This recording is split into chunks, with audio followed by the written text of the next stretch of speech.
आज Bharat election commission of India की press वार्ता में आप सबका बहुत बहुत स्वागत है। हमारे साथ honourable chief election commissioner of India Shri Gyanesh Kumar ji, honourable election commissioner doctor Sukhbir Singh Sandhu, honourable election commissioner doctor Vivek Joshi, election commission of India के उच्च अधिकारी Shri Manish Garg ji, senior deputy election commissioner, Shri Sanjay Kumar deputy election commissioner, Shri Vijay Kumar Pandey DDG law और अन्य इलेक्शन कमीशन के ऑफिशियल्स जो हमारे साथ हैं। इस प्रेस कॉन्फ्रेंस का जो बेसिक फॉर्मेट है, it will be the honourable chief election commissioner will be addressing the media, that will be followed by a question and answer session. Questions will be generally taken in groups of 5 and the Honorable CEC would be answering them in one go. So you are requested that whenever you want to ask a question, kindly wait for your turn. There will be a micer who will be approaching you. Introduce yourself and your organization and then you can ask your question. So that will be the basic format of the press conference. So kindly keep your mobile phones on the silent mode. Sir.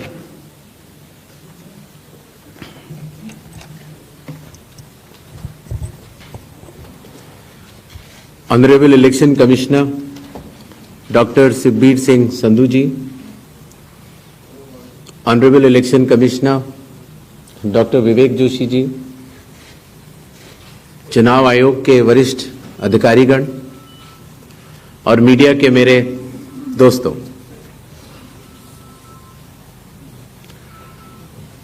सबसे पहले चुनाव आयोग मतदाताओं के नाम एक संदेश देना चाहता है।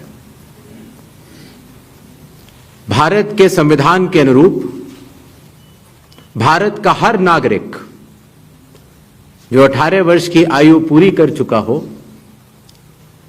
उसे मतदाता अवश्य बनना चाहिए और मतदान भी अवश्य करना चाहिए। आप सभी जानते हैं कि कानून के अनुरूप हर राजनीतिक दल का जन्म चुनाव आयोग में रजिस्ट्रेशन से ही होता है। तो फिर चुनाव आयोग उन्हीं राजनीतिक दलों में भेदभाव कैसे कर सकता है? चुनाव आयोग के लिए न तो कोई विपक्ष है, न तो कोई पक्ष है, सब समकक्ष हैं। चाहे किसी भी राजनीतिक दल का कोई भी हो, चुनाव आयोग अपने संवैधानिक कर्तव्य से पीछे नहीं हटेगा। पिछले 2 दशकों से लगभग सभी राजनीतिक दल मतदाता सूची में त्रुटियों के सुधार के लिए मांग करते रहे हैं और इसी मांग को पूरा करने के लिए ही चुनाव आयोग ने गहन पुनरीक्षण अर्थात स्पेशल इंटेंसिव रिवीजन SIR की शुरुआत बिहार से की है।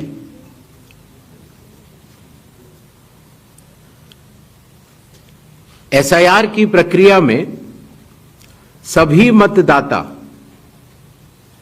बूथ लेवल ऑफिसर्स और सभी राजनीतिक दलों द्वारा नामित 1.6 लाख BLAs ने मिलकर एक प्रारूप सूची तैयार की है। इस प्रारूप सूची की एक कॉपी आप सभी लोगों को दी गई है, जिसमें कि हर बूथ में जब यह प्रारूप सूची तैयार की जा रही थी तो सभी राजनीतिक दलों के बूथ लेवल एजेंट्स ने उसे हस्ताक्षर के साथ भी सत्यापित किया है। इस प्रारूप सूची में त्रुटियां हटाने के लिए एक बार फिर निर्धारित समय परिधि में सभी मतदाता और राजनीतिक दल मिलकर अपना बहुमूल्य योगदान दे रहे हैं।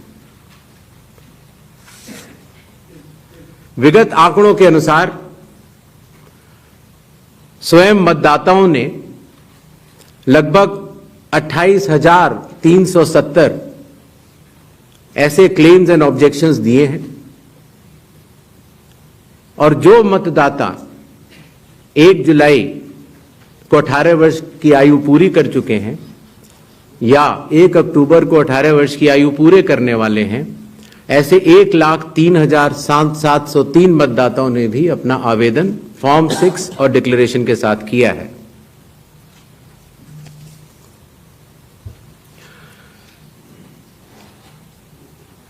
और इन क्लेम्स एंड ऑब्जेक्शंस के लिए, इन त्रुटियों को हटाने के लिए बिहार के एसआईआर में 1 अगस्त से 1 सितंबर का समय निर्धारित है। अभी भी 15 दिन का समय बाकी है। चुनाव आयोग सभी राजनीतिक दलों को उनके द्वारा नामित बूथ लेवल एजेंट्स को, नेशनल लेवल पॉलिटिकल पार्टीज को, स्टेट लेवल पॉलिटिकल पार्टीज को आह्वान करता है कि आने वाले 15 दिनों में जो भी प्रारूप मतदाता सूची उनको दी गई है उसमें अगर कोई भी त्रुटि हो तो उसको प्रिस्क्राइब्ड फॉर्म के तहत जमा करें। चुनाव आयोग के दरवाजे हमेशा सबके लिए समान रूप से खुले हुए हैं। जमीनी स्तर पर सभी मतदाता, सभी राजनीतिक दल और सभी बूथ लेवल ऑफिसर्स मिलकर एक पारदर्शी तरीके से कार्य कर रहे हैं, सत्यापित भी कर रहे हैं, हस्ताक्षर भी कर रहे हैं और वीडियो टेस्टिमोनियल्स भी दे रहे हैं। यह एक गंभीर चिंता का विषय है कि राजनीतिक दलों के जिला अध्यक्षों और उनके द्वारा नामित बीएलएस के ये सत्यापित दस्तावेज, टेस्टिमोनियल्स, उनकी आवाज उनके स्वयं के राज्य स्तर के या राष्ट्रीय स्तर के नेताओं तक या तो पहुंच नहीं पा रही है और या फिर जमीनी सच को नजरअंदाज करते हुए भ्रम फैलाने की कोशिश की जा रही है। सत्य तो यह है कि कदम से कदम मिलाकर सभी स्टेक होल्डर्स बिहार के एसआईआर को पूर्ण रूप से सफल बनाने के लिए कटिबद्ध हैं, प्रयत्न कर रहे हैं और कठिन परिश्रम कर रहे हैं। जब बिहार के 7 करोड़ से भी अधिक मतदाता चुनाव आयोग के साथ खड़े हैं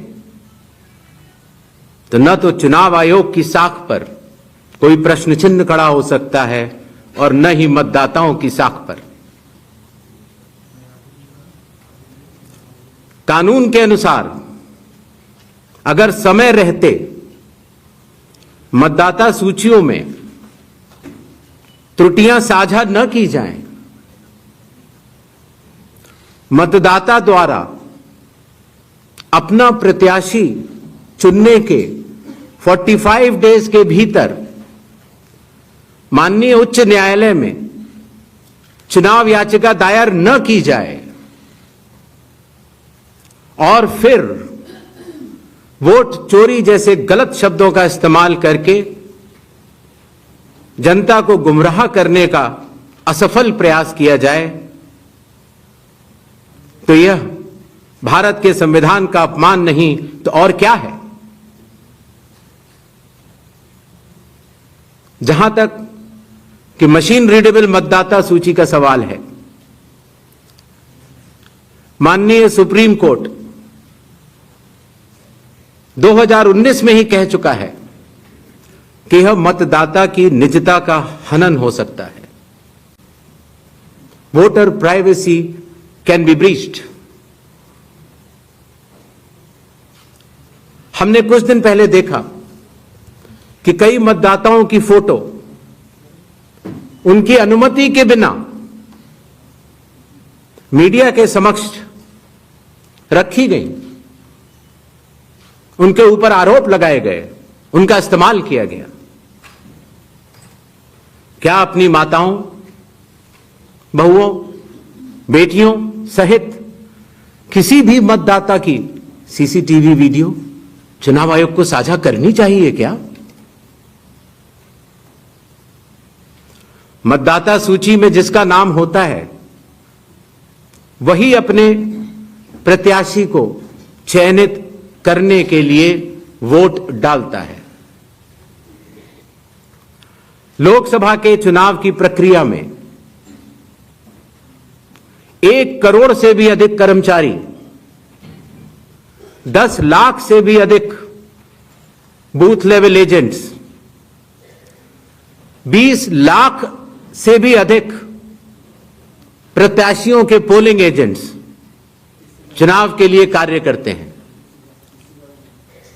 इतने सारे लोगों के समक्ष इतनी पारदर्शी प्रक्रिया में क्या कोई भी मतदाता वोट की चोरी कर सकता है? कुछ मतदाताओं द्वारा दोहरे मतदान के आरोप लगाए गए, सबूत मांगने पर जवाब नहीं मिला।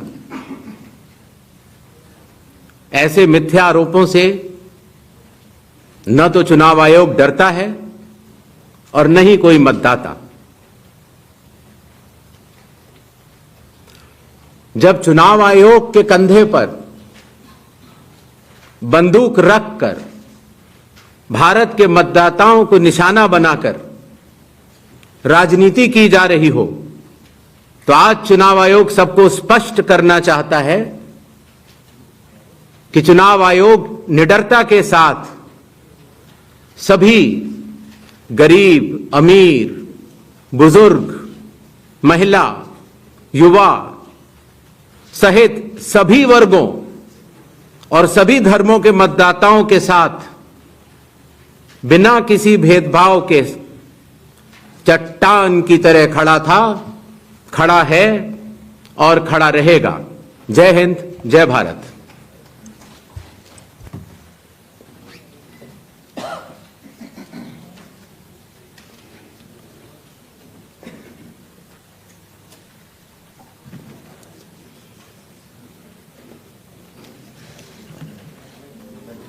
Mike, please.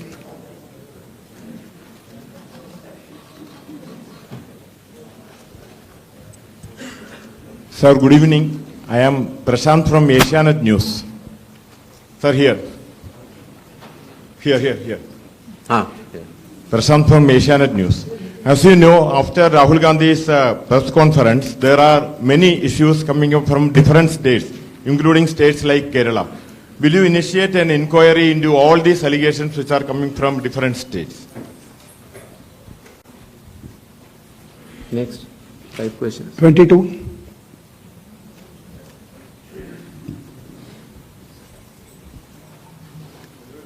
Sir. Please. I'll ask. Yeah. Hi. Please. Yeah. Go ahead. Yeah. Sir, Aishwarya Paliwal from Aaj and India Today. Sir, 2 questions. First, sir, a lot of political parties have asked certain questions, but do you think all those questions are actually pointing towards the need for SIR? Sir, second question is what arrangements you've made for the vulnerable groups? Because a lot of people are asking senior citizens, migrants, marginalized. So if you can focus on that, sir. Okay. 163. Sir, Shriparna from the Hindu newspaper. Sir, during door-to-door survey and enumeration, how many Nepali, Bangladeshi and Myanmarese nationals were found by BLOs? Does the Election Commission have any figures? 80. I'm coming, sir. We have enough time, sir. 80. Ganesh Kumar ji, how are you? I think you are well. This is Sandeep Shornokar from Bartaman newspaper. It's a West Bengal, one of the largest newspaper. मेरा question ये है कि बिहार के बाद बंगाल में कब SIR शुरू हो रहा है? 164.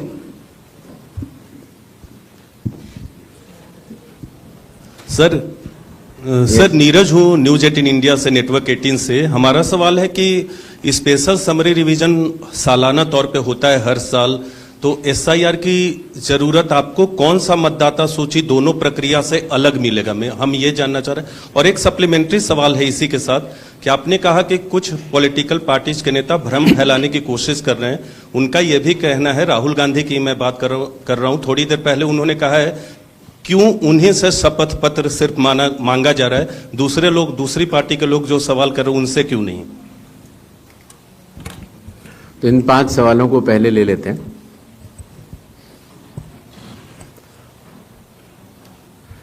हमारे सारे मीडिया बंधुओं के माध्यम से मैं देश के मतदाताओं को ये बतलाना चाहता हूं कि जब भी मतदाता सूची का रिवीजन होता है तो उसकी प्रक्रिया वही होती है जो मैंने आपको अभी शुरू में बताई। अर्थात सबसे पहले बूथ लेवल ऑफिसर्स और BLAs, राजनीतिक दलों के BLAs मिलकर एक ड्राफ्ट तैयार करते हैं और उसके बाद सभी राजनीतिक दलों को और उसी असेंबली कॉन्स्टिट्यूएंसी के मतदाताओं को यह अधिकार होता है कि वो उसमें त्रुटियां सुधारने के लिए आवेदन कर सके। आवेदन 3 तरह के हो सकते हैं, या तो किसी का नाम छूट गया हो तो फॉर्म 6 होता है, या किसी का नाम गलत जुड़ गया हो या किसी और को जुड़वाना हो तो फॉर्म 7 होता है, और या कई बार उसमें विवरण गलत हो जाए, आपकी नाम की स्पेलिंग गलत हो जाए, फोटो गलत हो जाए, एड्रेस गलत हो जाए तो फॉर्म 8 होता है। तो ये क्लेम्स एंड ऑब्जेक्शंस का जो पीरियड होता है ये बहुत महत्वपूर्ण होता है और इसमें सभी राजनीतिक दलों की भागीदारी और मतदाताओं की भागीदारी भी आवश्यक होती है। जब ये सारे क्लेम्स एंड ऑब्जेक्शंस आ जाते हैं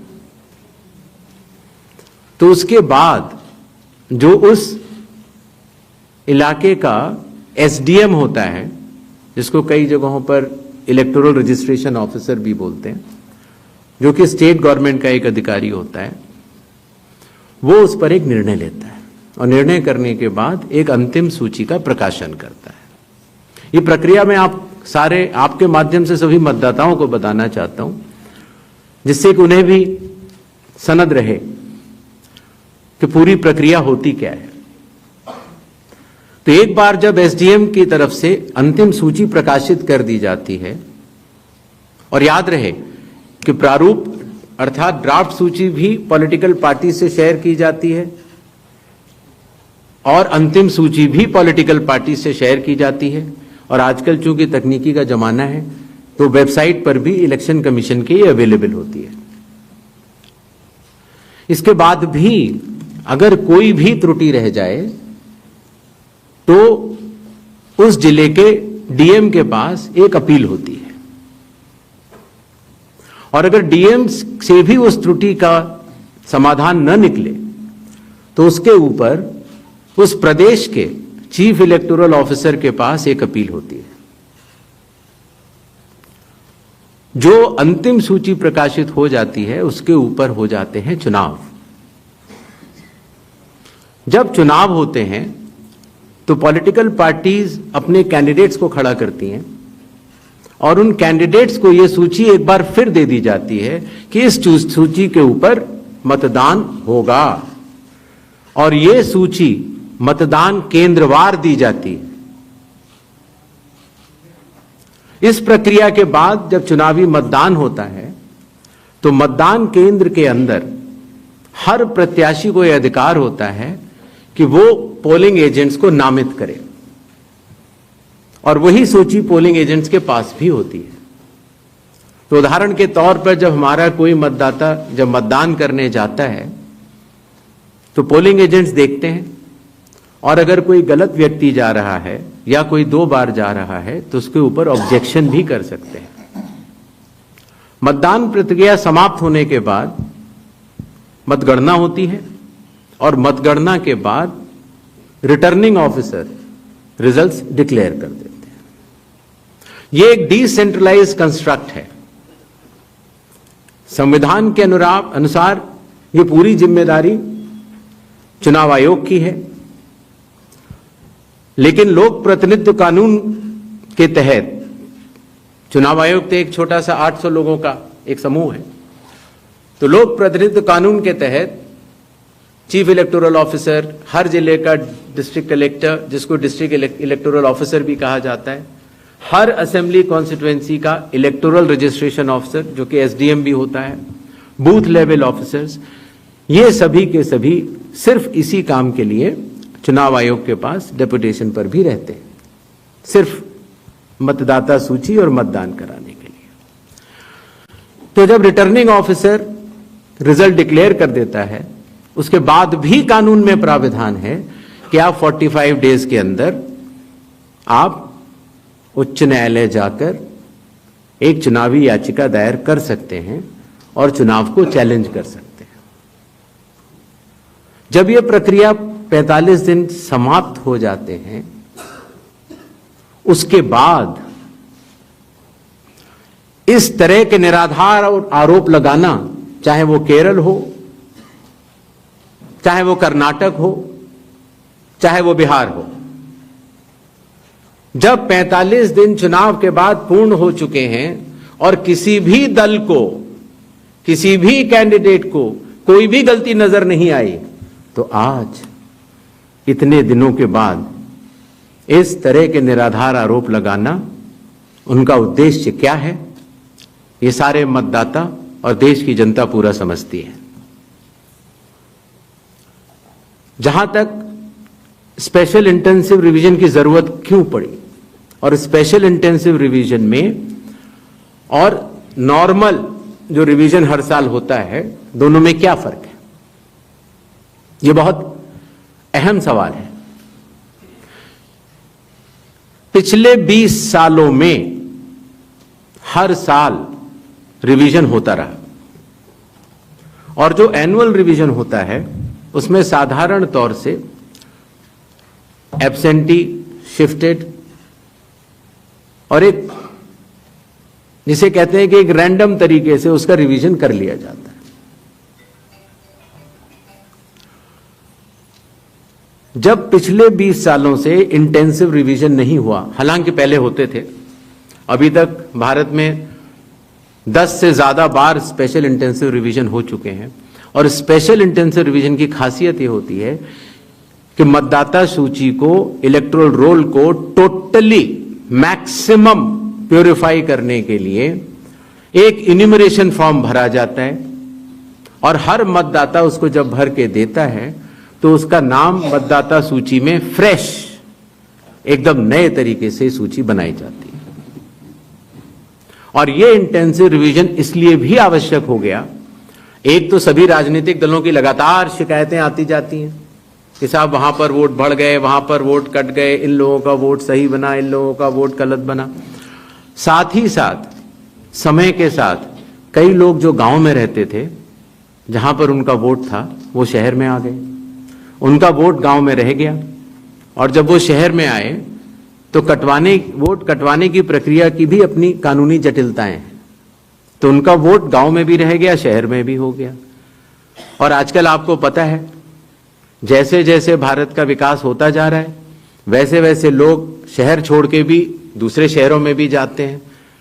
मुझे आशा है कि जितने हमारे मीडिया बंधु हैं वो भी शायद किसी न किसी दूसरे शहर को छोड़ के यहां पर आए होंगे, तो जब वो यहां रहने लग जाते हैं तो उनका वोट यहां भी बन जाता है। तो इस तरह से करते करते एक व्यक्ति के जाने या अनजाने में कई जगह वोट रह गए। तो मतदाता सूची को शुद्ध करने के लिए इन्यूमरेशन फॉर्म एकमात्र रास्ता रह जाता है, क्योंकि मैं आपको एक उदाहरण भी देता हूं। जैसे मान लीजिए श्रीपर्णा चक्रवर्ती जी हैं, उनका पहला वोट था श्रीपर्णा चक्रवर्ती के नाम से, दूसरा वोट जब वो दूसरी बार उन्होंने भरा तो उन्होंने भर दिया एस चक्रवर्ती। पिताजी का नाम मुझे पता नहीं है, माफ करें, लेकिन ए बी चक्रवर्ती भरा। अगली जगह जब उन्होंने भरा तो उन्होंने कहा कि नहीं, अखिल बी चक्रवर्ती। तो यह असंभव हो जाता है जानना कि ये दो व्यक्ति एक है कि नहीं। तो एक ही तरीका है कि उसके लिए इन्यूमरेशन फॉर्म जारी किए जाएं और एक व्यक्ति एक बार में एक ही इन्यूमरेशन फॉर्म भरेगा, जिससे कि मतदाता सूची का शुद्धिकरण भी होगा। अगर उनका नाम गलत लिख गया है तो वो भी वो सही कर सकते हैं, अगर उनकी फोटो ठीक नहीं है तो वो भी सही कर सकते हैं, अगर उनका पता ठीक नहीं है, माता पिता का नाम ठीक नहीं है तो वो भी ठीक कर सकते हैं। तो ये रही SIR की आवश्यकता। SIR में डोर टू डोर जाना पड़ता है। बूथ लेवल ऑफिसर हमारे बिहार के लगभग 90,000 बूथ लेवल ऑफिसर्स 7,89,00,000 लोगों के घर घर जाकर उन्होंने एक एक व्यक्ति को एन्यूमरेशन फॉर्म दिया। जो लोग मृत पाए गए या जो लोग घर पे नहीं थे, जो उन्होंने पड़ोसियों ने कहा या उनके घर वालों ने कहा कि ये परमानेंटली शिफ्ट हो गए हैं, या जिन लोगों ने कहा कि नहीं साहब मैं तो पहले ही दूसरी जगह एन्यूमरेशन फॉर्म भर चुका हूं, अर्थात उसका नाम 2 जगह था, ऐसे लोगों के फॉर्म वापस नहीं मिले और 7,24,00,000 फॉर्म वापस मिले 30 दिन के अंदर।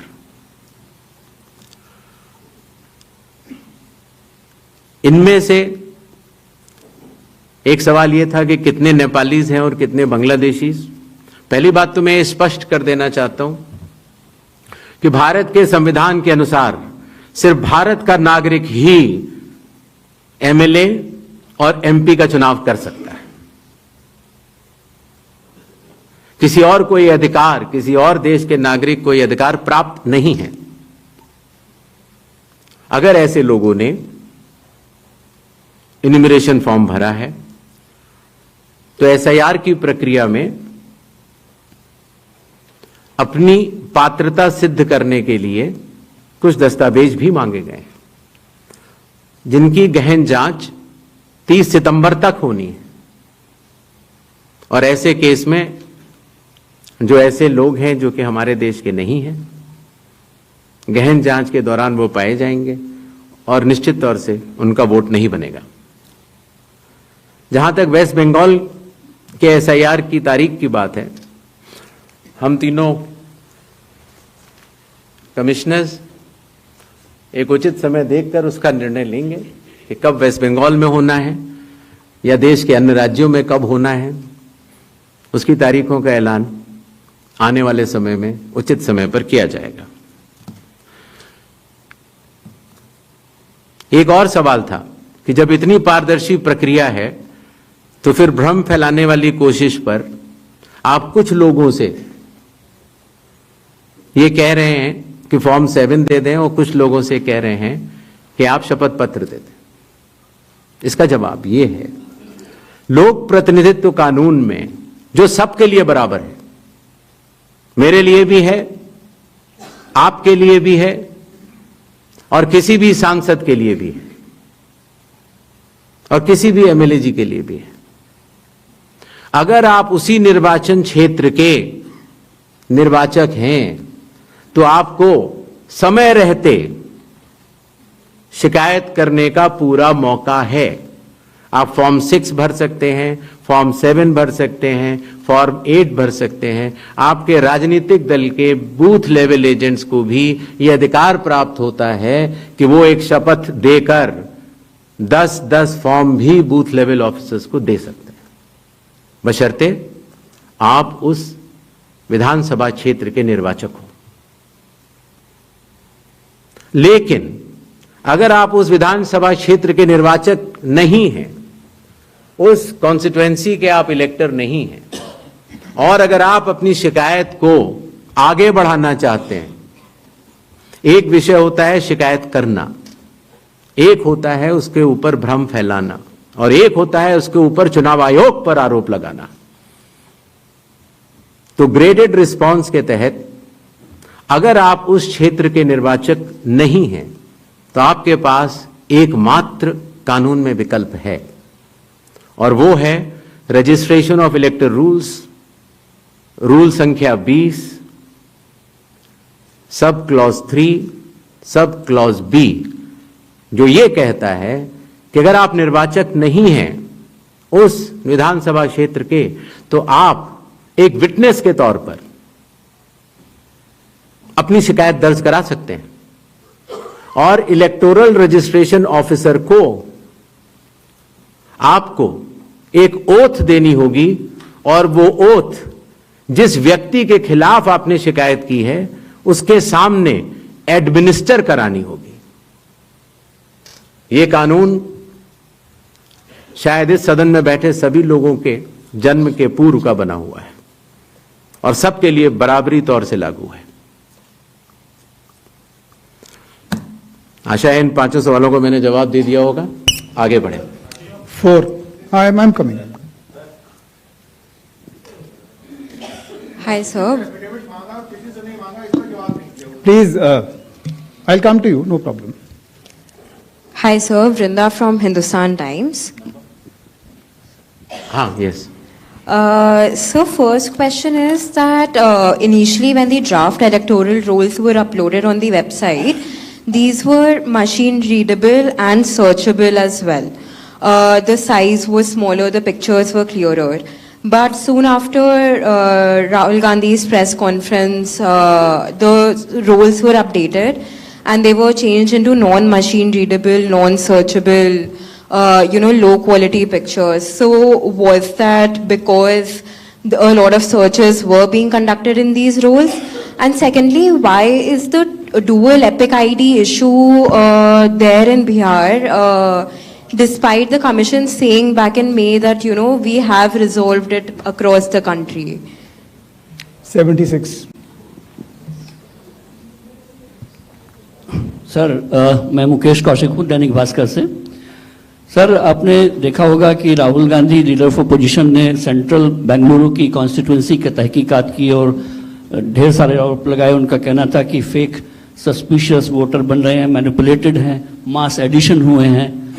इसके 2-3 दिन बाद ही बीजेपी के पावरफुल लीडर अनुराग ठाकुर जी ने प्रेस कॉन्फ्रेंस की और उन्होंने कहा कि उनके पास कंक्रीट प्रूफ हैं कि कंक्रीट प्रूफ है इस बात के कि lakhs of suspicious voters, duplicate voters, fake addresses, age manipulation, mass addition have been found in Wayanad, Raebareli and other constituency.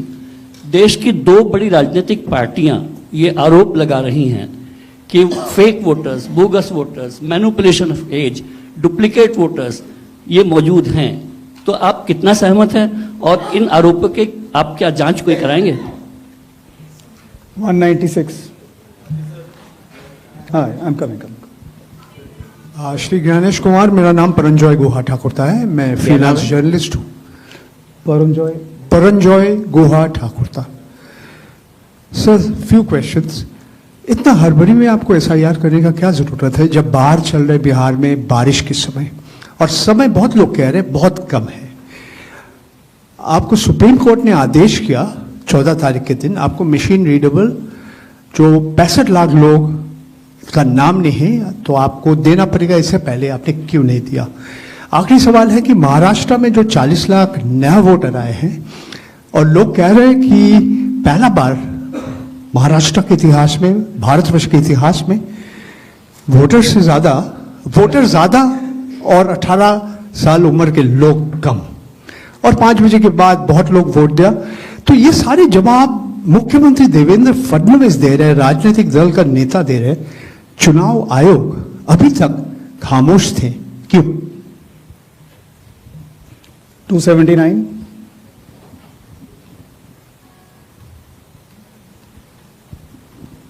Sir, मैं पीयूष पांडे हूं TV9 भारतवर्ष से।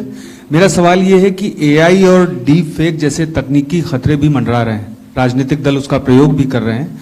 क्या चुनाव आयोग के पास इस पर शिकंजा कसने के लिए कोई कानूनी प्रावधान है और क्या इसको लेकर के कोई कदम उठाया जा रहा है? दूसरा एक सवाल मेरा ये है कि सुप्रीम कोर्ट ने जब आदेश दिया तब चुनाव आयोग 65 लाख हटाए गए वोटरों की सूची जारी करने की दिशा में काम कर रहा है।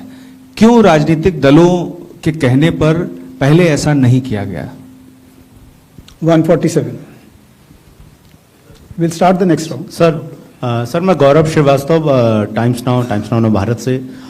मेरा सवाल ये है सर कि चूंकि हम लोग चुनाव आयोग भी देखते हैं, सुप्रीम कोर्ट में सुनवाई भी देखते हैं, बार बार ये सवाल उठा, और जिस बात को आप कह रहे हैं कि भारत का संविधान कहता है कि भारत का नागरिक ही वोट डाल सकता है, लेकिन भारत के नागरिक ही वोट डाले और चुनाव आयोग नागरिकता तय करे के बीच की जो एक पतली सी रेखा है उसको लेकर जो कानूनी लड़ाई है वो कैसे सुलझने वाली है।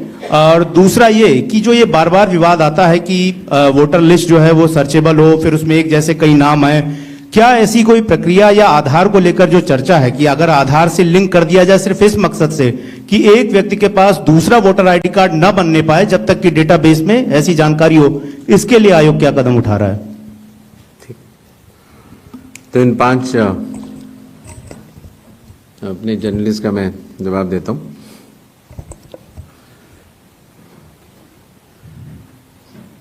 मशीन रीडेबल मतदाता सूची और सर्चेबल मतदाता सूची, दोनों में हमें अंतर समझना होगा। जो चुनाव आयोग की वेबसाइट में मतदाता सूची होती है उसमें आप एपिक नंबर डाल के सर्च कर सकते हैं, डाउनलोड भी कर सकते हैं। इसको मशीन रीडेबल नहीं कहा जाता। मशीन रीडेबल के ऊपर मैंने आपको शुरुआती उसमें बताया था कि 2019 में माननीय सुप्रीम कोर्ट ने भी इस विषय का गहन अध्ययन किया और यह पाया कि मशीन रीडेबल इलेक्टोरल रोल देने से वोटर की प्राइवेसी का हनन हो सकता है। इसलिए मशीन रीडेबल एक अलग चीज है। जो मशीन रीडेबल का अर्थ होता है कि आप उस इलेक्टोरल रोल को पढ़ भी सकते हैं। उसमें अगर आपके पास कंप्यूटर पे वो लिस्ट सूची आ गई तो आप ये फोटो उठा के दूसरी जगह भी डाल सकते हैं। अगर आपने एक व्यक्ति की फोटो दूसरी जगह डाल दी और पलट दी तो वो व्यक्ति वोट ही नहीं कर पाएगा, क्योंकि जब वो वोट करने जाएगा तो उसका चेहरा नहीं मिलेगा। तो मशीन रीडेबल एक अलग चीज है, मशीन रीडेबल वर्जित है। तो उसको आप, ये चुनाव आयोग का अकेला फैसला नहीं है, ये चुनाव आयोग का फैसला माननीय सुप्रीम कोर्ट के जजमेंट के बाद है और 2019 से है। तो मशीन रीडेबल अलग चीज हो गई और एक लिस्ट को सर्च करना वो एक अलग विषय हो गया। जब आप एक लिस्ट को सर्च करते हैं तो उसमें एक सवाल यह आया था कि डुप्लीकेट एपिक की समस्या चुनाव आयोग ने जब पहले सॉल्व कर ली तो इस तरह के डुप्लीकेट एपिक दोबारा कैसे आए। डुप्लीकेट एपिक दो तरीके से हो सकते हैं। एक कि एक व्यक्ति जो वेस्ट बंगाल में है, जो व्यक्ति अलग है, उसका एक एपिक नंबर है, और एक व्यक्ति जो हरियाणा में है उसका एपिक नंबर भी वही है। अर्थात एपिक नंबर 1 व्यक्ति 2। जब यह सवाल उठा लगभग मार्च 2025, जब हम लोगों ने उसके ऊपर चर्चा की और उसको हम लोगों ने पूरे देश भर में सुलझाया, लगभग ऐसे 3 लाख लोग मिले जिनकी एपिक संख्या 1 थी। तो उनकी एपिक संख्या बदल दी गई जिससे एक ही एपिक से 2 लोग ना हो, एक ही नंबर के 2 लोग ना हो। दूसरी तरह की डुप्लीकेसी ऐसे आती है जब एक ही व्यक्ति का एक से ज्यादा जगह मतदाता सूची में नाम हो और उसका एपिक नंबर अलग हो, अर्थात व्यक्ति 1 एपिक अनेक। पहली वाली स्थिति यह थी एपिक 1 व्यक्ति अनेक। तो एपिक 1 व्यक्ति अनेक की समस्या तो चुनाव आयोग ने पहले सुलझा ली, लेकिन जब यह विषय आया कि एक ही व्यक्ति और उसके कई एपिक्स हैं, तो कुछ केसेस में जब शिकायत आई तो हम लोगों ने तहकीकात की तो यह समझ में आया कि जो व्यक्ति, जैसे मैंने आपको बताया था कि अगर वो गांव में रहता था तो वहां उसका एक जगह नाम था, फिर वो शहर में आया, फिर वो वहां से चलते चलते दिल्ली या बंबई पहुंच गया और उसने अपना पुराना नाम डिलीट नहीं कराया।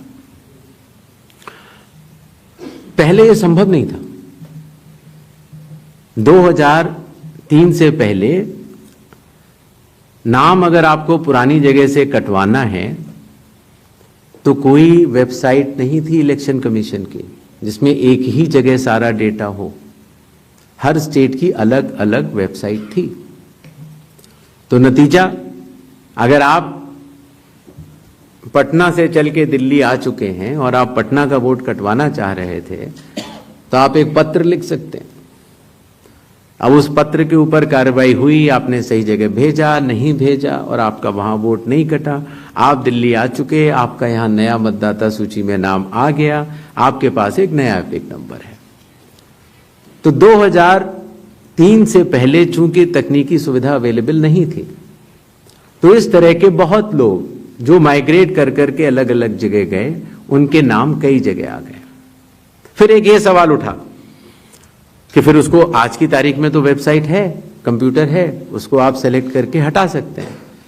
लेकिन वही मैं बात आपको बताना चाह रहा था, चुनाव आयोग मतदाताओं के साथ चट्टान की तरह खड़ा होता है। अगर किसी के कहने से मैं आपका वोट काट दूं या किसी के कहने से मैं ये मानूं कि पीयूष जी के नाम के, अगर आपको अंदाजा न हो तो अगर पीयूष जी के नाम को अगर आप 100 करोड़ में सर्च करेंगे तो आपको हजारों लोग मिलेंगे। अब कौन से पीयूष जी का नाम काटा जाए? कौन से पीयूष जी दो हैं ये? तो अगर इसको जल्दीबाजी में किया जाएगा तो किसी भी मतदाता का नाम गलत कट सकता है, आपकी जगह किसी और का कट जाए। इसलिए शायद पिछले 20 सालों में टेक्नोलॉजी तो थी, लेकिन टेक्नोलॉजी का उपयोग करके किसी का मतदाता सूची से नाम काटा जाए, ये गलत होगा। और इसीलिए चुनाव आयोग ने ऐसा नहीं किया। और इसकी या तो व्यक्ति खुद कर सकता है तो कोई आपत्ति नहीं है, और या फिर स्पेशल इंटेंसिव रिवीजन के जरिए जब ये एन्यूमरेशन फॉर्म बनेगा तो पीयूष पांडे जी के पास ही फॉर्म पहुंचेगा। अगर उनके पास दूसरा फॉर्म पहुंच जाएगा तो एक ही पे दस्तखत करेंगे और डुप्लीकेट वोट की समस्या का निदान हो जाएगा। एसआईआर में हड़बड़ी क्यों? यह भी एक भ्रम फैलाया जाता है। आप लोग मुझे बताएं कि चुनाव से पहले मतदाता सूची शुद्ध करनी चाहिए या चुनाव के बाद? चुनाव से पहले। और यह बात चुनाव आयोग नहीं कह रहा है, यह बात लोक प्रतिनिधित्व कानून कह रहा है कि हर चुनाव से पहले आपको मतदाता सूची शुद्ध करनी होगी। यह चुनाव आयोग का कानूनी दायित्व है। फिर यह बात आई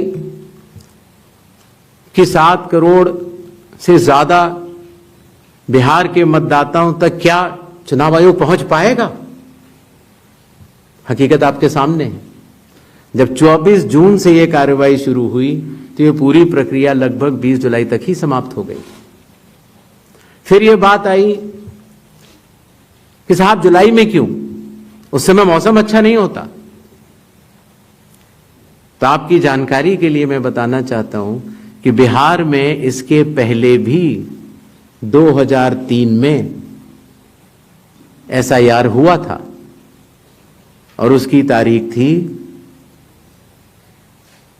14 जुलाई से 14 अगस्त, और तब भी सफलतापूर्वक हुआ था और इस बार भी सफलतापूर्वक सबके एन्यूमरेशन फॉर्म्स वापस आ गए। एक और सवाल पूछा गया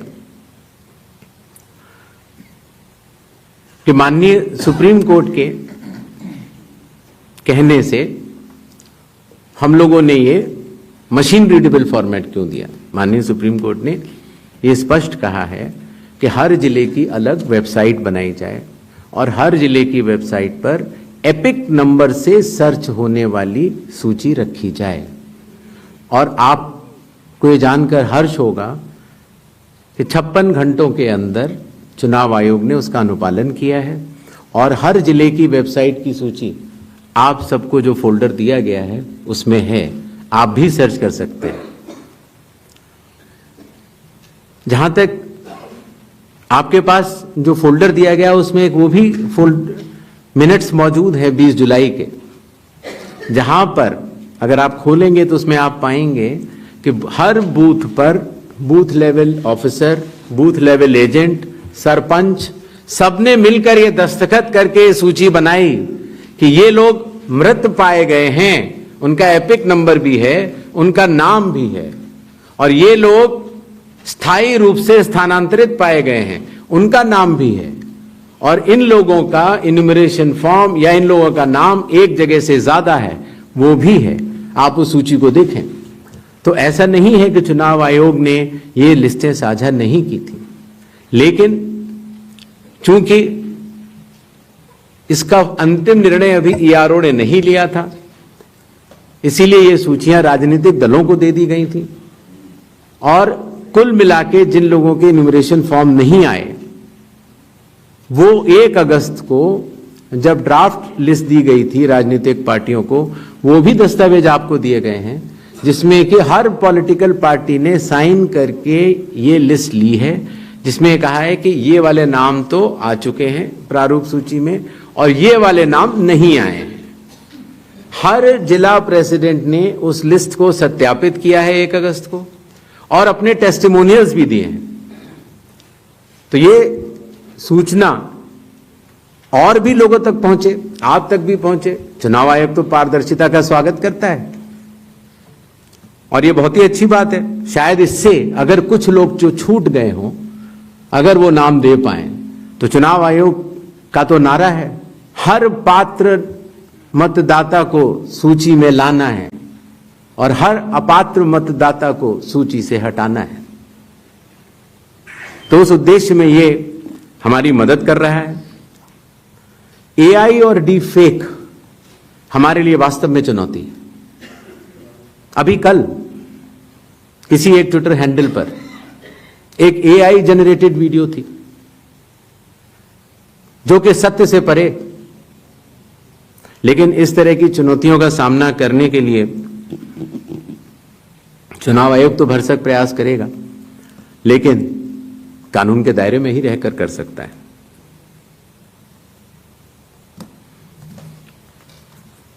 एक और सवाल आया था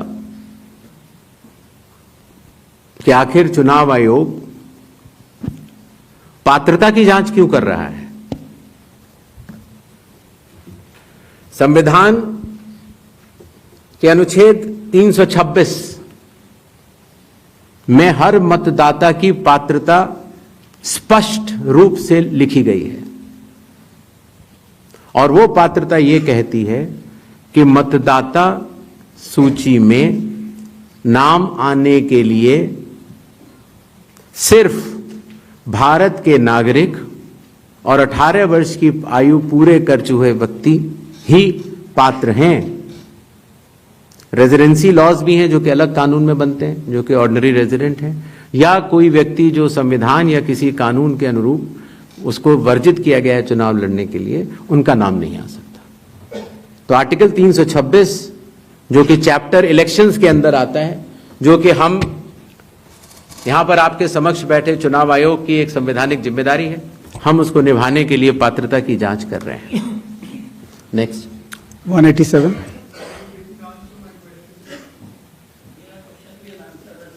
विल कम बैक। उसका जवाब मैं दे चुका हूं, शायद आपने, मैं दोबारा बता देता हूं। ग्रेडेड रिस्पांस होता है चुनाव आयोग का। अगर आप किसी भी विधानसभा के निर्वाचक हैं और समय रहते हुए अगर आप त्रुटियां बताते हैं तो आपको फॉर्म 7 भरना होता है। अगर आप किसी भी विधानसभा के निर्वाचक हैं और समय परिधि के बाद अगर गलतियां बतलाते हैं तो उसको सिर्फ एक राजनीतिक स्टेटमेंट माना जाता है। अगर समय के बाद आप त्रुटियां बतलाते हैं और मतदाताओं और चुनाव आयोग पर चोरी का आरोप लगाते हैं तो इन तीनों की ग्रेडिंग में फर्क है।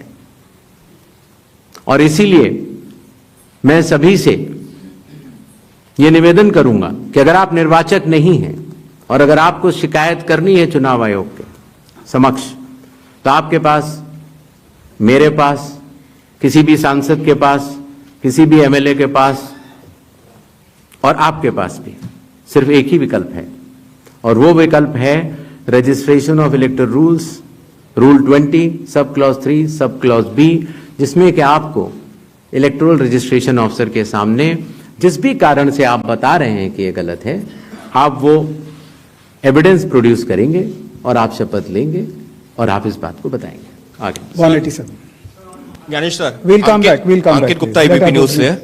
सर, 2-3 सवाल हैं जो एक दूसरे से जुड़े हुए हैं। पहला सवाल ये है, जिसका भी आप भी जिक्र कर रहे थे, कि साल भर में जो है ये स्पेशल समरी रिवीजन जो है कई बार होता है, स्पेशल समरी रिवीजन। तो इस साल की शुरुआत में जब जो है समरी रिवीजन हो चुका था, तो उसके बाद पिछले 6-7 महीनों में करीबन 22 लाख लोग मृत पाए गए, करीब 32 लाख शिफ्ट हो गए। तो ये आंकड़ा पिछले 6-7 महीने में 22 लाख लोग मर कैसे सकते हैं, ये सवाल उठाया जा रहा है। अगर समरी रिवीजन हुआ था और अब तक, तो ये आंकड़ा जो है क्यों इतना ज्यादा भिन्न, पहले ये सब क्यों नहीं हुआ? इसी के साथ में उसी से जुड़ा हुआ सवाल ये है, विपक्षी पार्टियां ये कह रही हैं, इसका मतलब तो ये है 2024 का 1 साल पहले जो चुनाव हुआ था, वो इसका मतलब जो तमाम, आप 65 लाख का आंकड़ा अभी दे चुके हैं, हो सकता है ये आने वाले दिनों में और बढ़े, उन फर्जी मतदाताओं के साथ में हुआ था क्या चुनाव? ये तो सिर्फ बिहार की बात हो रही है, तो क्या इन फर्जी मतदाताओं के साथ में 2024 का चुनाव हुआ था? तीसरा सवाल इसी से जुड़ा हुआ, क्या ये एनआरसी हो रहा है एसआईआर की आड़ में? ये सवाल लगातार कहा जा रहा है, और वो क्यों कहा यह जा रहा है कि एक धर्म के लोगों को वोट काटे जा रहे हैं, एक पार्टी को फायदा पहुंचाने के लिए कार्रवाई की जा रही है। तो लगातार इस तरीके के सवाल। 185 मेरा नाम मुकेश कुमार सिंह है, मैं एक फ्रीलांस जर्नलिस्ट हूं। मैं आपसे जानना चाह रहा हूं कि इस बात का ग्रेडिंग कैसे की जाएगी कि जो अभी आपने उदाहरण देके बताया कि ईपीआईसी में एक आदमी नाम डुप्लीकेट करेगा, जब तक आपके पास कोई यूनिक फीचर नहीं होगा, जैसे आधार के मामले में बायोमेट्रिक्स एक यूनिक फीचर का काम करता है हर इंडिविजुअल के लिए ना, उसी तरीके से अगर आप ईपीआईसी से इसको नहीं जोड़ेंगे तो ये संभव ही नहीं है कि आप कभी जिंदगी में डुप्लीकेसी को चेक कर पाए, चाहे कितने एफर्ट्स कर लें। यहां आपको टेक्नोलॉजी की ही मदद लेनी पड़ेगी, मैनुअली ये ह्यूमनली पॉसिबल नहीं है। और इसी से जुड़ा हुआ सवाल ये भी है कि जब इस तरह की चीजें हमारे सामने आती हैं, यानी डुप्लीकेसी को चेक करने की, वही डुप्लीकेसी हमारे सामने जब वोटर लिस्ट में सामने आती है तो एक नया बखेड़ा खड़ा होता है। आप चुनाव आयोग के सामने सबसे इंपॉर्टेंट चीज यह है कि अगर किसी चीज की शिकायत की जा रही है तो क्या चुनाव आयोग सबसे पहले शिकायत की जांच करने पर जोर देगा या शिकायतकर्ता कौन है उसकी जो है वो कलई खोलने पर जोर देगा? ये एक ऐसी सवाल, एक कॉन्स्टिट्यूशनल इंस्टीट्यूशन पे इस तरह का दाग भी लगना अपने आप में शर्मनाक है। यानी अगर उससे आप हमें बचाइए, इस देश को तो बचाइए, इस डेमोक्रेसी को बचाइए, हम आपसे ये उम्मीद करते हैं। 247 नहीं, just one. I'll come back to you. No problem. Damini Nath from the Indian Express. Sir, 7.24 crore electors forms were received as of 1st August. So how many of these submitted documents along with that? And now that 15 days are over, how many more documents have been made for these electors? And the other question I have is regarding, recommended by BLO and not recommended. What is the basis on which BLO will recommend or not recommend if the documents have not been submitted? 39 good afternoon sir, Manohar Kesari news x और India news से। Sir चुनाव आयोग लगातार clarify कर रहा है और कह रहे हैं सारे डाटा जो है सो मिसलीड करने वाले हैं, लेकिन आज भी राहुल गांधी ने इस बात को कहा है कि महाराष्ट्र में 1 करोड़ मतदाता जोड़ा गया, वोटों का हेराफेरी लगातार किया जा रहा है। तो क्या इससे चुनाव आयोग की छवि धूमिल नहीं हो रही है? अगर धूमिल हो रही है तो आप लोग लीगल एक्शन उनके खिलाफ क्यों नहीं ले रहे हैं? दूसरा, लगातार वोटर का जो है सो ट्रस्ट चुनाव आयोग पर इससे कम हो रहा है, तो ट्रस्ट बढ़ाने के लिए आप लोग क्या करेंगे? 218 हेलो, इधर सर, मैं सर इधर राइट साइड, प्रशांत देव न्यूज 24 से। 2 सवाल हैं सर मेरे। पहला सवाल यह है कि जो 65 लाख नाम कटने की बात आ रही है, ये तो ठीक है, आंकड़े बढ़ भी सकते हैं, घट भी सकते हैं। कितने नाम जुड़े फॉर्म 6 के, मतलब नए मतदाताओं, जब से एसआईआर शुरू हुई कितने नाम जुड़े? दूसरा, आपने कई बार ये बात कही कि निराधार आरोप लगाए जा रहे हैं, वोट चोरी की जा रही है जिसमें कोई सत्यता नहीं है। अगर ये बात सच है, दूसरी तरफ आप ये कहते हैं कि वैध मतदाता कोई छूटे नहीं, और अगर कोई लीडर, कोई भी लीडर अगर इस तरह का झूठ बोल रहा है, क्या आपके पास कोई अधिकार नहीं है उनके खिलाफ कानूनी कार्रवाई करने का? आप उनको बनाते हैं, रजिस्ट्रेशन देते हैं। ये दो सवाल है सर।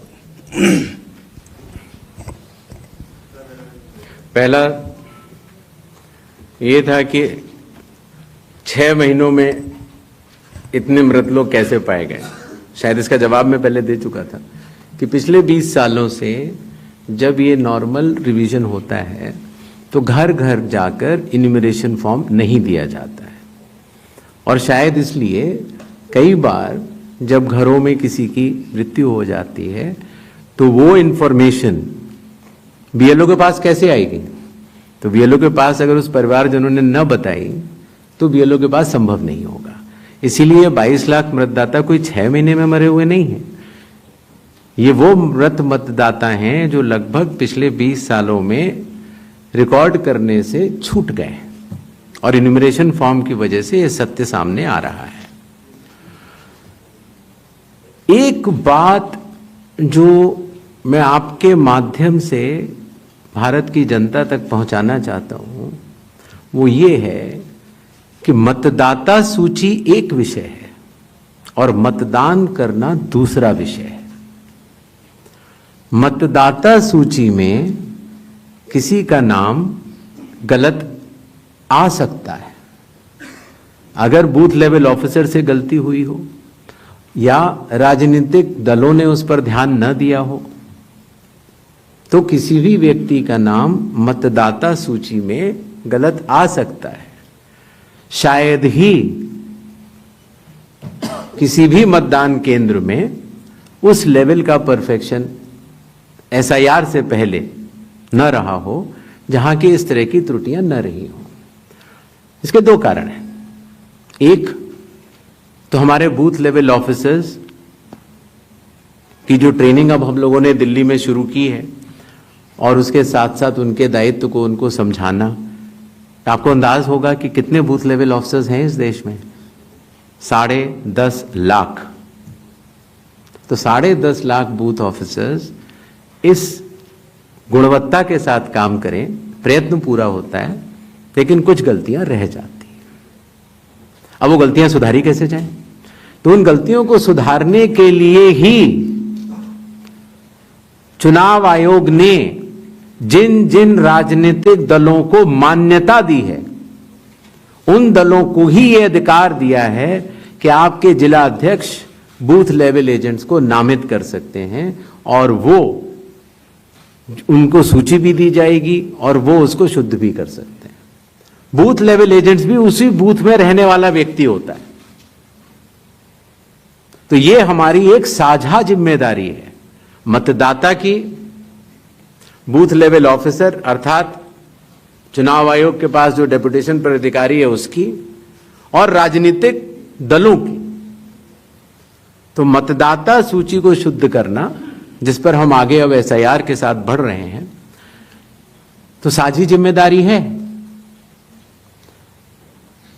लेकिन बिहार में चूंकि हमारे बूथ लेवल ऑफिसर्स ने बूथ लेवल एजेंट्स और राजनीतिक दलों के साथ मिलकर ही काम किया, उसकी कॉपीज मैंने आपको दी हैं, कि जो लोग मृत पाए गए, जो लोग स्थानांतरित पाए गए, जिन लोगों के 2 जगह मतदाता सूची में नाम है, वो सभी ने मिलकर सत्यापित किए हुए हैं। तो शायद इसीलिए जब 1 अगस्त के बाद हमारी डेली बुलेटिन आनी शुरू हुई तो किसी भी राजनीतिक दल ने अभी तक एक भी आपत्ति दर्ज नहीं कराई है। तो क्या इसके 2 ही अर्थ हो सकते हैं? या तो प्रारूप सूची एकदम शुद्ध है, जो कि चुनाव आयोग नहीं मानता। चुनाव आयोग कह रहा है कि 1 सितंबर तक हम समय देते हैं, इसमें त्रुटियां हो सकती हैं, आइए सब लोग आइए इसको शुद्ध करते हैं। 15 दिन अभी बाकी हैं। 1 सितंबर के बाद अगर उसी तरह के आरोप लगने शुरू हुए तो जिम्मेदार कौन? हर मान्यता प्राप्त दल को अभी भी 15 दिन बाकी हैं। अगर आपको अंदाज हो तो 1.5 लाख से ज्यादा बूथ लेवल एजेंट्स हैं। बूथ लेवल ऑफिसर तो सिर्फ जब हम लोगों ने किया था तो 77,000 थे, उसके आधे थे। हम लोगों ने ये काम 20 दिन में समाप्त कर दिया था। तो मतदाता सूची का गहन परीक्षण एक एक नाम के आगे मैं निवेदन करना चाहता हूं, आपके जरिए आह्वान करना चाहता हूं कि सभी 12 राजनीतिक दल, चाहे वो राष्ट्रीय पार्टी के हों चाहे वो स्टेट पार्टीज के हों, अभी भी समय रहते 1 सितंबर से पहले इसमें गलतियां बताएं। चुनाव आयोग सुधारने के लिए तैयार है, लेकिन 1 सितंबर के बाद नहीं, क्योंकि उसके बाद वही दौर शुरू हो जाता है कि मतदाता सूची एक अलग चीज होती है और मतदान अलग चीज होती है। मतदान में जब कोई वोटर वोट करने जाता है और वो बटन दबाता है तो एक ही बार दबा सकता है। मतदाता सूची में अगर 2 जगह नाम हो तो वोट चोरी कैसे? नहीं हो सकती। वोट तो एक मतदाता एक ही बार डाल सकता है, और इसीलिए हमने कहा था कि चूंकि इस तरह की पीपीटीज बनाई जाएं जिसमें कि चुनाव आयोग के डेटा को गलत तरीके से एनालाइज किया जाए और उसके जरिए यह कहा जाए कि चूंकि मतदाता सूची में ये नाम है इसीलिए मतदान गलत हुआ। मतदाता सूची और मतदान 2 अलग विषय हैं और इन दोनों को अलग अलग ही देखा जाता है। दोनों के कानून भी अलग हैं। मतदाता सूची का कानून है लोक प्रतिनिधित्व कानून 1950 और मतदान करने का कानून है लोक प्रतिनिधित्व कानून 1951। दोनों के नियम अलग हैं, दोनों के लोग अलग हैं, और दोनों चीजों को जुड़ा के ऐसा भ्रम फैलाना कि अगर मतदाता सूची में कोई ऐसी चीज है, जैसे एक विषय आया था, किसी ने कहा कि साहब हाउस नंबर 0 है, 80,000 लोगों के हाउस नंबर 0 हैं, इसीलिए वो फर्जी हैं। अगले दिन कई सारे मतदाता खड़े हो गए, उन्होंने कहा नहीं साहब हम तो यहां रहते हैं।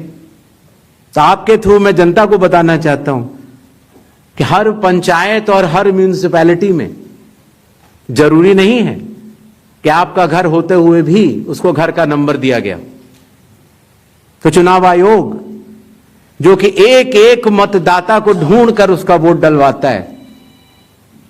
आपको पता है अरुणाचल प्रदेश का एक गांव है मालेगांव, जहां सिर्फ एक मतदाता बहन के लिए पूरा चुनाव आयोग 2 दिन तक ट्रैकिंग करके जाता है और उनका वोट लेके आता है। वही चुनाव आयोग जो गिर फॉरेस्ट के पीछे एक महंत हैं, उनके लिए 1.5 दिन की ट्रैकिंग करने जाता है, पूरा वोट बूथ बनाता है और वोट लेके आता है। उस कर्मठता से, और आज से नहीं 75 सालों से उस विरासत से, कर्मठता से कार्य करने वाले चुनाव आयोग के ऊपर अगर निराधार आरोप आप मतदाता सूची और मतदान को मिला के और जनता के सामने अगर ये कहें कि चोरी हो रही है तो ये गलत बात है। जनता सब समझती है। किसी व्यक्ति के अगर 2 जगह वोट भी हो तो भी वो एक ही जगह वोट करने जाता है। 2 जगह वोट करना कानूनी अपराध है। और अगर कोई भी व्यक्ति ऐसा कहता है तो सबूत तो चाहिए। सबूत मांगा था, मिला नहीं। इसी तरीके से जिन लोगों के पास घर नहीं होता, आप लोग भाग्यवान हैं, कई लोगों के पास घर नहीं होता लेकिन उसका नाम भी मतदाता सूची में होता है। और उसका पता क्या दिया जाता है? उसका पता वो जगह दी जाती है जहां वो व्यक्ति रात को सोने आता है, कई बार सड़क के किनारे, कई बार पुल के नीचे, या कई बार लैंप पोस्ट के किनारे। और फिर अगर यह कहा जाए कि वो फर्जी मतदाता है, ये हमारे गरीब मतदाताओं, बहनों, भाइयों और बुजुर्गों के साथ एक बहुत बड़ा खिलवाड़ है। 0 नंबर। आपको पता है इस देश में करोड़ों लोगों के घरों के पते के आगे 0 नंबर है। क्यों? क्योंकि पंचायत, म्यूनिसिपैलिटी, जिस घर में वो रहते हैं, उन्होंने उनका नंबर नहीं दिया। शहरों में अनऑथराइज्ड कॉलोनीज हैं जहां उनको नंबर नहीं है, तो वो अपने फॉर्म में क्या पता भरें? तो चुनाव आयोग के निर्देश कहते हैं, अगर ऐसा कोई भी मतदाता इस देश में है, चुनाव आयोग उसके साथ खड़ा है और उसको नोशनल नंबर देगा। और चूंकि कंप्यूटर में जब उसको भरते हैं तो वो 0 दिखता है। इसका अर्थ ये नहीं है कि वो मतदाता नहीं है। मतदाता बनने की शर्तों में आपका पता इतना अनिवार्य नहीं है जितनी कि आपकी नागरिकता और आपके 18 वर्ष की आयु पूरा होना, और जितना कि आप उस बूथ के आजू बाजू में रहते हैं। इन अनिवार्यताओं के तहत ही आपका वोट बनता है। शिकायत के ऊपर जांच क्यों नहीं होती, इस सवाल का जवाब भी देना बनता है। अगर मीडिया में किसी एक व्यक्ति के बारे में शिकायत आ जाए तो चुनाव आयोग कहता है कि नियम में तो नहीं है लेकिन कर लेनी चाहिए। वो सीईओ को बोलता है, या सीईओ कई बार चीफ इलेक्टोरल ऑफिसर स्वतः संज्ञान ले लेते हैं, डीएम स्वतः संज्ञान ले लेते हैं और जांच कर लेते हैं। लेकिन अगर आरोप 1.5 लाख मतदाताओं का हो तो क्या बिना किसी सबूत के, बिना किसी हलफनामे के 1.5 लाख मतदाताओं को नोटिस जारी कर दिया जाए?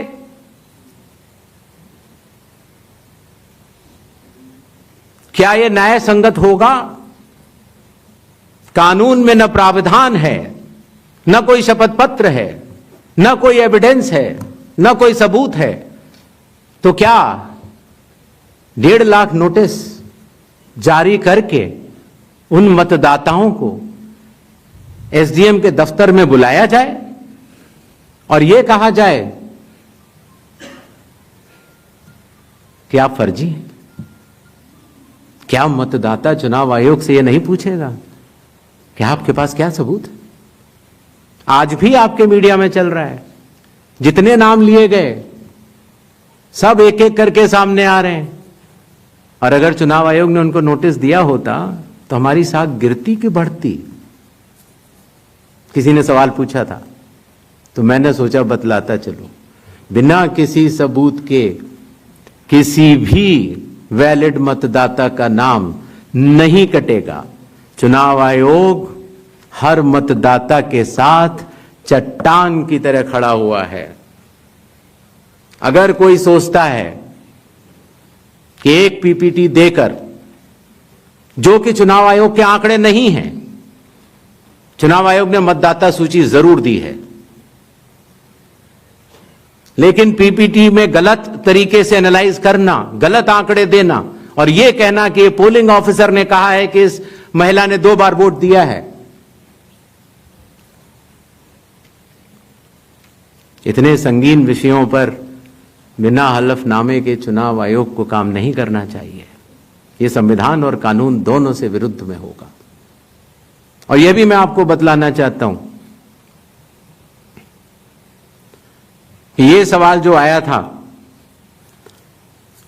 ट्रस्ट, मैंने आपको पहले भी कहा था कि जहां तक मतदाताओं की बात है, हिंदुस्तान में 60% से ज्यादा वोटिंग होती है। जो दुनिया के बड़े बड़े जनतंत्र जिसके लिए सोच सकते हैं, दुनिया का सबसे बड़ा जनतंत्र है भारत।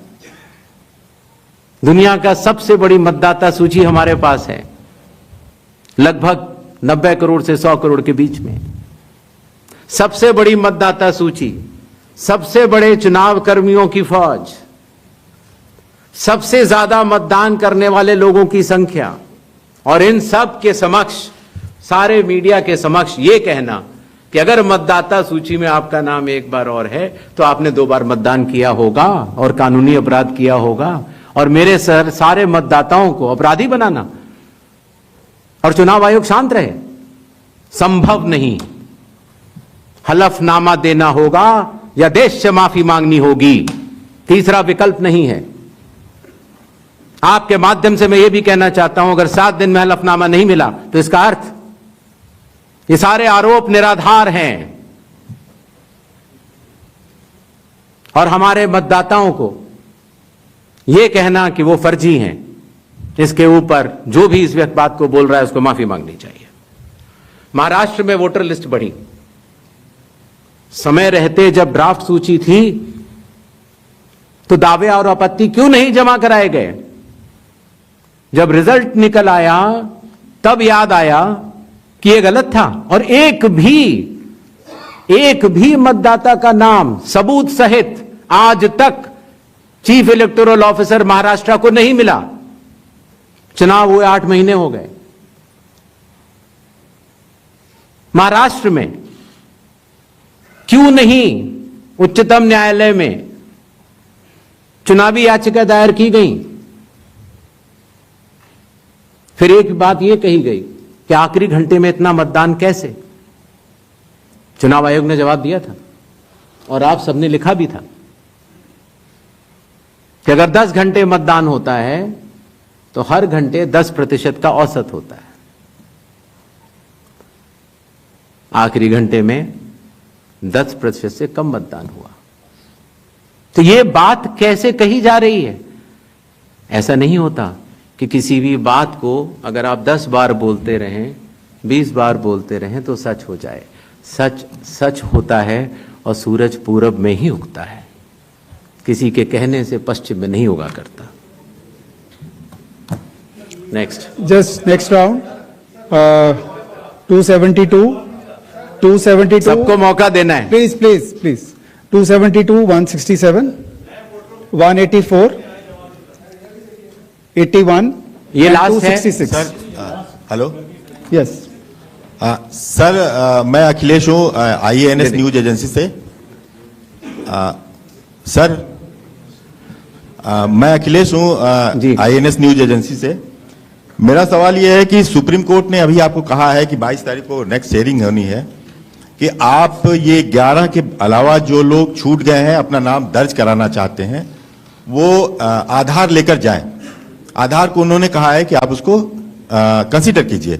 इसका मतलब ये है कि आप जब आगे का SIR कराएंगे या पूरे देश में कराएंगे तो आप ये मान चुके हैं कि 12वां आपका आधार होगा।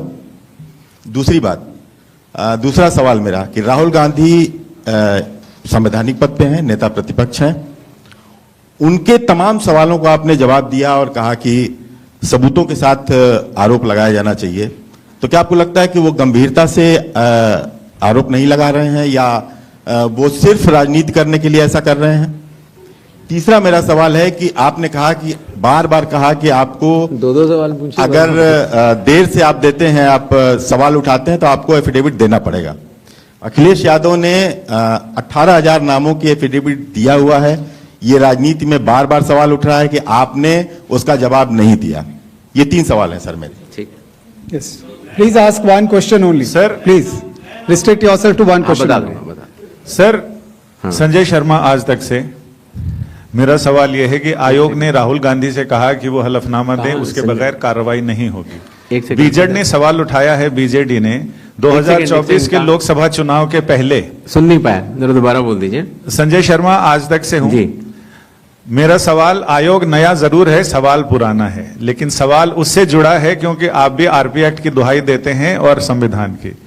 तो 2024 के लोकसभा चुनाव के बाद बीजेडी ने यह कहा कि उन्होंने हलफनामा देकर उड़ीसा में मतदाता सूची में गड़बड़ी की शिकायत आपसे की थी, तो उसमें अब तक क्या कार्रवाई हुई है वो अगर आप बता सकें तो सही होगा। और दूसरा, लोग टाइमिंग को लेकर सवाल उठा रहे हैं, एक तरफ राहुल गांधी की प्रेस कॉन्फ्रेंस है, दूसरी तरफ मुकाबले में चुनाव आयोग की। क्या चुनाव आयोग रथ का टूटा पहिया लेकर कृष्ण की तरह आगे बताएं? जी। हाँ, भाषा देखिए, भाषा अच्छी रहे तो अच्छा लगता है जी। सर 184 मैं इंडिया टीवी से शोएब रजा। मेरा सवाल सर ये है कि बिहार में जो ड्राफ्ट की सत्यता की जांच हो रही है, बाद में जो सर्टिफिकेट दिए जा रहे हैं, ऐसी बहुत बड़ी आबादी है, हम गए थे बिहार में, जो वो दस्तावेज 11 के 11 में से एक भी नहीं दे पा रहे। अभी हम देख रहे थे कि उनमें से मूल निवास प्रमाण पत्र के लिए एक होड़ मची हुई है बनाने की, आधार से ही बन रहा है वो भी। तो उन लोगों के लिए मुश्किल ही हो रहा है कि जो 15 दिन का अब समय बचा है उसमें भी अगर वो मूल निवास प्रमाण पत्र या इस तरह कोई सर्टिफिकेट नहीं बनवा पाते और एक बड़ी आबादी ऐसी रह जाती है जिसकी सत्यता नहीं होती, तो उनके लिए आप लोग क्या करेंगे?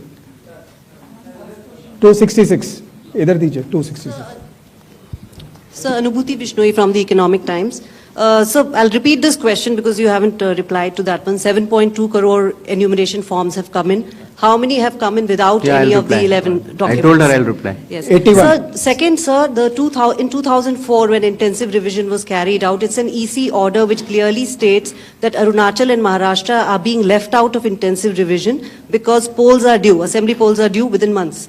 But you have, the Election Commission this time has set aside that principle for Bihar. If you could explain that. Okay. Third, when you took over as CEC, you have identified political parties as a key stakeholder. And you've also held rounds of meetings and consultations with them.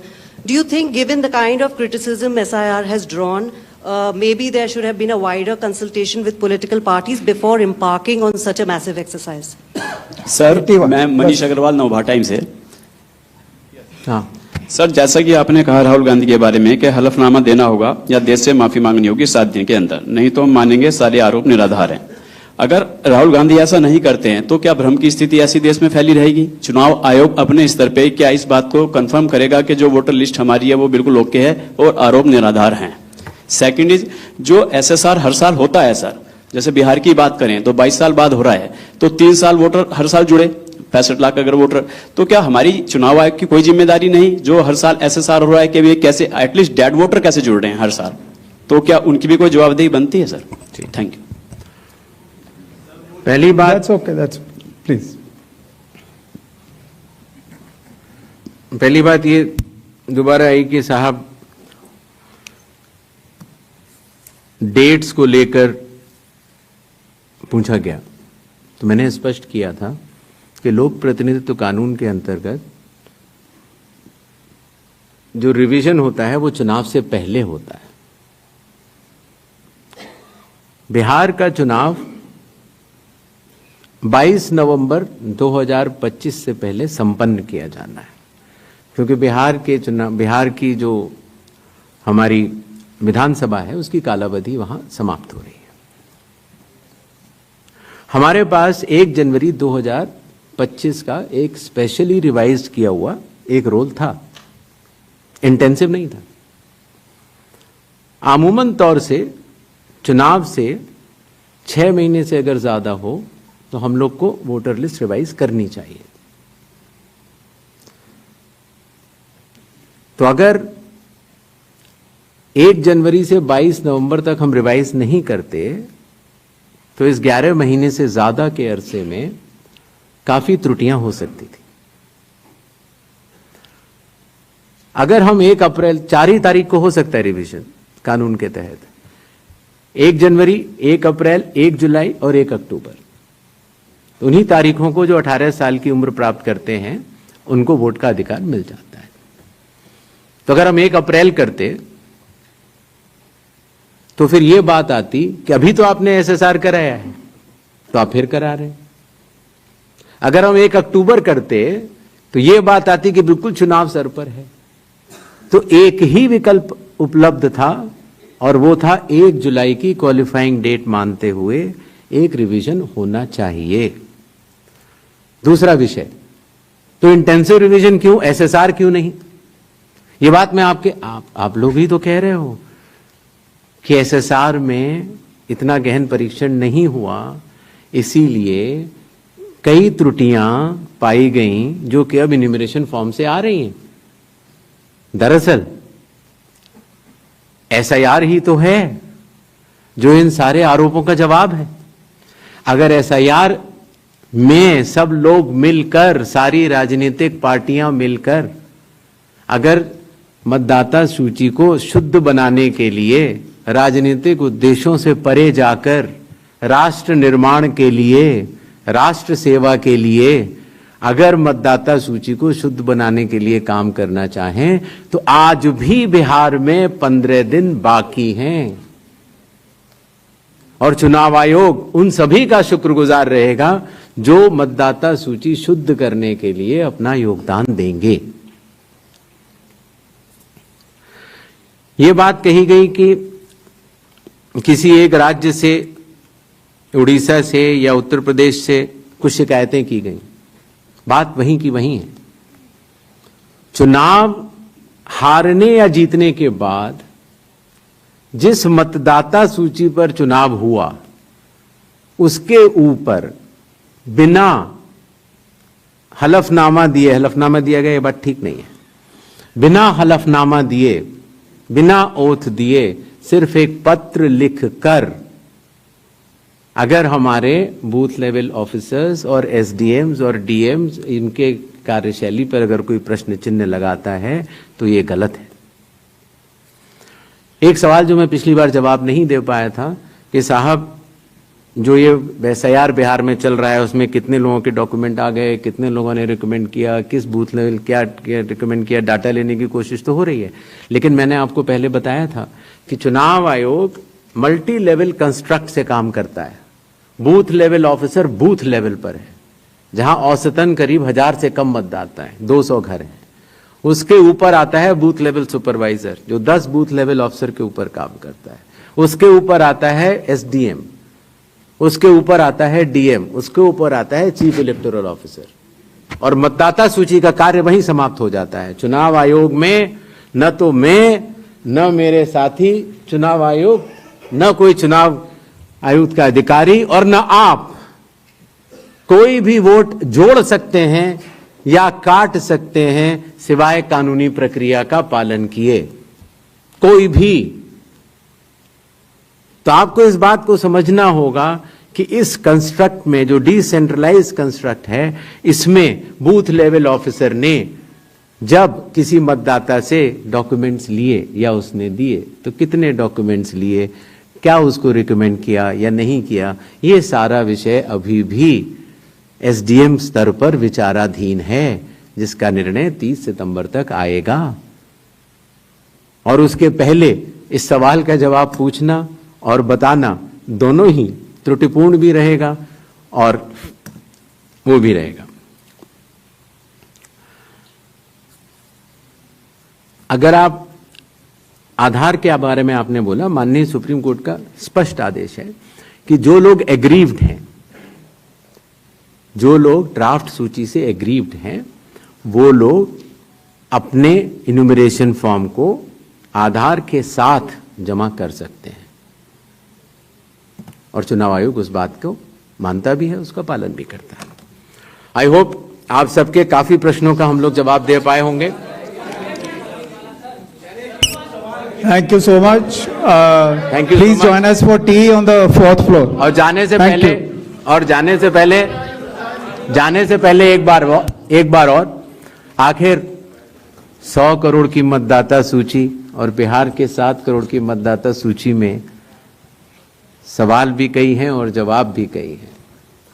सच सुनने की क्षमता भी होनी चाहिए और समझने की क्षमता भी। तो मैं सिर्फ इतना कहना चाहता हूं जाने से पहले कि एक बार फिर आप सबके माध्यम से भारत के मतदाताओं को बहुत बहुत नमस्कार। और सभी राजनीतिक दलों से हम ये आह्वान करते हैं कि अभी भी प्रारूप सूची में कोई भी त्रुटि हो तो आगे आएं और हमें 1 सितंबर तक बताएं। 1 सितंबर के बाद बतलाने से कोई फायदा नहीं होगा। जय हिंद, जय भारत।